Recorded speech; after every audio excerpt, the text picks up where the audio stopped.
Installopoil, c'est un large choix de produits. Ces produits, vous les connaissez sûrement. Afin de mener à bien votre projet, choisir Installopoil, c'est faire confiance à une entreprise de proximité qui vous accompagne. Nous nous déplaçons dans le Sud-Meusien et dans le département Haut-Marnais. Avec Installopoil, maîtrisez votre confort et celui de votre famille. Découvrez leur showroom à Gondrecourt-le-Château.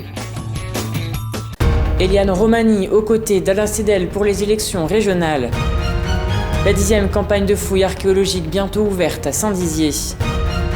Nous irons au cœur des fonderies de Brouzeval en Haute-Marne.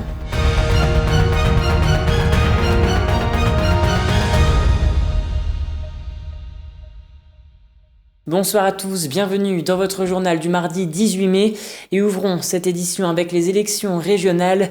Eliane Romani, tête de liste, il était temps pour l'écologie et la justice sociale, regroupant le Parti communiste français, le Parti socialiste, Europe Écologie Les Verts ainsi que Génération Écologie, était à Saint-Dizier aujourd'hui aux côtés d'Alain Cédel pour présenter la liste en lice aux élections régionales. Ils ont par la suite présenté les grands axes. Écoutez.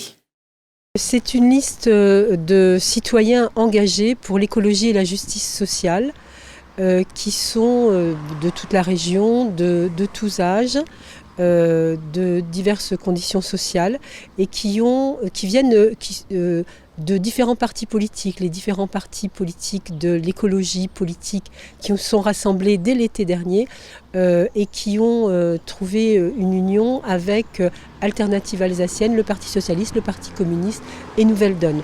Et je pense que le moment est venu, il est temps, c'est le nom de notre liste, il est temps de faire en sorte que les choses changent et de faire que l'écologie, ce soit ce qui traverse toutes les politiques publiques.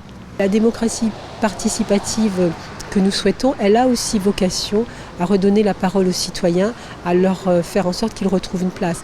Mais au-delà de ça, le projet que nous portons, c'est un projet qui a vocation à changer concrètement la vie des gens. Il est extrêmement concret et je pense qu'il est de nature à ce que les gens comprennent que oui, la région, elle peut beaucoup pour leur vie quotidienne. La 10e campagne de fouilles archéologiques programmée sur le site des Crassés à Saint-Dizier se tiendra du 25 mai au 9 juillet prochain. L'Institut national des recherches archéologiques préventives, en partenariat avec la ville de Saint-Dizier, poursuit donc l'exploration du site débutée en 2011. L'année de césure a permis aux archéologues de se pencher sur des pistes qu'ils ne pouvaient pas étudier. Un reportage de Laura Boinet. C'est le retour des fouilles archéologiques sur le site des Crassés à Saint-Dizier. Cette année, la 10e campagne se déroulera du 25 mai au 9 juillet. L'exploration du site, débutée en 2011 suite à la découverte de 3 tombes franques, poursuit un but bien précis et alimente même une réflexion nationale du point de vue archéologique et historique. Comprendre l'évolution de ce terroir entre l'Antiquité et la période médiévale. Et le fonctionnement de cet espace qui passe d'un espace domestique avec une villa antique à un espace funéraire avec une nécropole mérovingienne puis l'installation d'une église et d'un cimetière paroissial. En 2019, les équipes avaient continué l'inspection du cimetière paroissial et de la villa antique, notamment des chaufferies servant à chauffer les bains romains et la pièce profonde gallo-romaine. La campagne de 2021 servira entre autres à comprendre sa fonction car celle-ci décèle bien des mystères.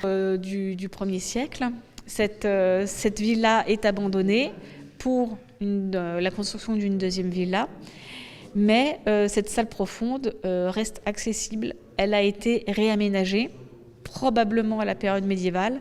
Dans quel but, pour l'instant, on ne le sait pas encore. Et cette salle profonde réaménagée a généré un attrait fort des inhumations. On a des tombes mérovingiennes qui viennent se coller dans cette salle. Donc on imagine qu'on est peut-être sur un premier édifice lié au culte de la période mérovingienne. Les archéologues continueront aussi, après un an d'interruption, les fouilles des autres zones. L'année de césure 2020 aura permis d'effectuer des études céramologiques et de datation ou même de dessiner le mobilier trouvé, une étape importante pour l'archivage. On a pu aussi étudier tout ce qui est pièces de monnaie antique, qu'on a pu dater. Et on a aussi pu faire dessiner tout le petit mobilier. C'est-à-dire qu'on s'est tenu à, une fois que le mobilier, du mobilier découvert, c'est-à-dire du mobilier métallique, tous les ans, on les a nettoyés, on les a stabilisés quand c'était du mobilier métallique. Mais par contre, on n'avait pas eu le temps de les dessiner notamment, ce qui est une étape importante dans le cadre de l'étude. La fouille se veut aussi porteur d'une archéologie populaire avec l'organisation de conférences ou de portes ouvertes. Cette année, les Journées européennes de l'archéologie auront lieu du 18 au 20 juin. Ce sera donc l'occasion de visiter les lieux et d'assister à des démonstrations si la situation sanitaire le permet. Et passons à présent au chiffre du jour qui est de 306 617, ce qui correspond au nombre d'injections réalisées lors de l'opération Tous sur le pont déployée dans la région Grand Est durant le week-end de 4 jours de l'Ascension. Les fonderies de Brouzeval se dotent de nouveaux outils de production à la pointe de la technologie et de l'excellence, un investissement nécessaire pour rester compétitif sur les marchés internationaux et se renforcer dans leur stratégie de développement. Un reportage de Théo Raguin.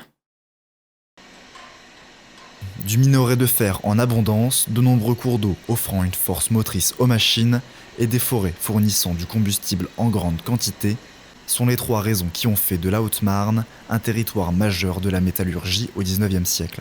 Même si l'industrie métallurgique a peu à peu déserté le département, il existe encore quelques témoins, toujours en activité, de ce passé industriel, comme les fonderies de Brouzeval-Montreuil, vaisseau mère du groupe Somborne-Langueferry. Notre origine, c'est 1830, donc on est quand même une fonderie très très ancienne. Et donc avec le temps, bien évidemment, les technologies ont évolué, l'exploitation des minerais et autres a complètement disparu au niveau de la France. Donc aujourd'hui, on utilise des nouvelles technologies dans notre fonderie, mais l'origine de la fonderie, c'est réellement effectivement ce bassin avec des sous-sols riches en matériaux dont on avait besoin pour faire la fonte d'origine, on va dire. Et c'est ce renouvellement technologique qui a permis aux fonderies de Brouzeval de perdurer dans le temps et d'être un des survivants de l'industrie métallurgique du Nord Haute-Marne. Une des politiques du groupe Somborne-Langueferry est de conserver les capitaux au sein de l'entreprise pour permettre de développer les moyens de production. Le dernier exemple d'investissement s'élève à plusieurs millions d'euros dans un projet de modernisation de l'usine, ce qui a permis l'acquisition d'une nouvelle ligne de production, d'un nouvel atelier de noyautage, d'une modernisation de certains outils et d'une rénovation des bâtiments. Nous sommes aussi soumis à une concurrence qui est internationale, donc d'où la nécessité de se moderniser en permanence, de moderniser nos équipements, de les rendre plus performants, plus compétitifs, d'augmenter nos capacités de production. Plus qu'une modernisation des instruments de travail, les fonderies de Brouzeval travaillent à la réinvention de la fonderie en tant qu'industrie. Avec l'émergence du numérique et de la robotique dans les usines, le groupe SLF cherche de nouvelles compétences pour répondre à des demandes de plus en plus nouvelles. On est amené à attirer des talents aussi diversifiés, donc de plus en plus internationalisés. Parler des langues, c'est très important. Aujourd'hui, à tous les niveaux, que ce soit au niveau commercial, au niveau logistique, au niveau même industriel. Malgré la modernisation des métiers de la fonderie dans les pays développés, cette industrie a toujours l'image de ce qui est décrit dans le Germinal de Zola. Les fonderies de Brouzeval ont même du mal à embaucher. Et voilà, c'est la fin de cette édition. Merci à tous de l'avoir suivi. Dans un instant, vos prévisions météo de demain présentées par Alison Godefroy. Très belle soirée à vous. Toute l'actualité qui vous concerne, à voir et ou à revoir, dès maintenant sur puissancetélévision.fr et sur notre application mobile.